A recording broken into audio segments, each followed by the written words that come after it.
உறுப்பினர் கணேஷ்குமார் சொல்லுங்க. மாண்புமிகு உறுப்பினர் கணேஷ்குமார் சொல்லுங்க. ஆனா மேகதாது பிரச்சனையை பற்றி நீங்க பேச அனுமதி இல்ல. மாண்புமிகு பேரவைத் தலைவர்களே, பிரச்சனை குறித்து நாங்க வரல, தீர்மானத்துக்கு நாங்களும் முழு ஆதரவு தான். தமிழ்நாட்டுடைய ஜீவாதார பிரச்சனைக்கு அரசு கொண்டு வரும் அனைத்து முயற்சிகளுக்கும் பாட்டாளி மக்கள் கட்சி 100% உங்களுடன் உறுதுணையாக தான் இருக்கும்.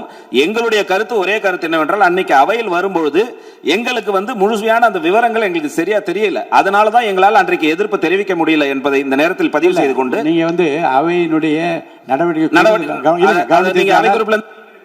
இல்ல, ஏன்னா எதிர்கட்சி கொறடா அவர் சொல்லும் போது அன்னைக்கே பிசினஸ் முடிஞ்சிருச்சு, நீங்க அன்னைக்கே சொல்லியிருக்க வேண்டியது தானே அப்படின்னு கேட்டாரு. நாங்க அது உள்ள கூட நாங்க வரவில்லை. நாங்கள் எங்களுடைய பாட்டாளி மக்கள் கட்சியுடைய கருத்து என்னவென்று சொன்னால், அன்றைக்கு அவையில் வரும்போது புதிய ஆணையம் அமைக்கலாம், காவேரி வாட்டர் மேனேஜ்மெண்ட் அத்தாரிட்டி என்று ஆல்ரெடி இருக்கிறத ஒரு அட்டானமஸ் பாடியாக மாற்றலாம் என்றுதான் நாங்கள் கருதினோம்.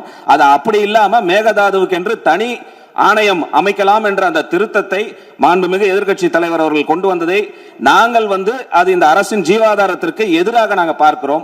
ஏனென்று சொன்னால், சட்டத்தின் மூலமாக ஆல்ரெடி தீர்ப்பு பல தீர்ப்புகளின் அடிப்படையில் இன்றைக்கு அந்த அத்தாரிட்டி செயல்பட்டு கொண்டிருக்கிறது. அந்த அத்தாரிட்டியில் கிடைக்க வேண்டிய உரிமையே நமக்கு இன்னைக்கு கிடைக்கல. இப்பொழுது நம்ம சட்டமன்றத்தின் மூலமாக புது அத்தாரிட்டி அமைக்கலாம் என்று சொல்லிவிட்டால், இது கர்நாடகத்திற்கு சாதகமாக அமைந்து இதுவே ஒரு சட்ட ரீதியான சிக்கலை நமக்கு ஏற்படுத்தலாம். புதிய ஆணையம் அமைக்கலாம். ஏன்னா மேகதாது என்பதில் எந்தவித சமரசமும் தமிழக அரசு செய்யக்கூடாது என்பதுதான் பாட்டாளி மக்கள் கட்சியினுடைய நிலைமை.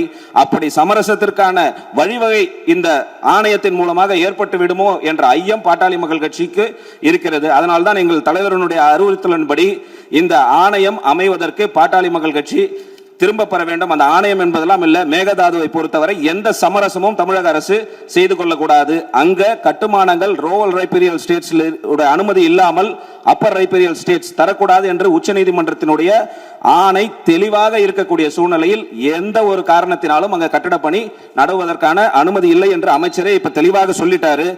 அமைச்சர் சொல்வது எந்த பாதிப்பும் வராது என்று சொல்லி இருக்கிறார். அதில் தான் எங்களுக்கு மாற்று கருத்து.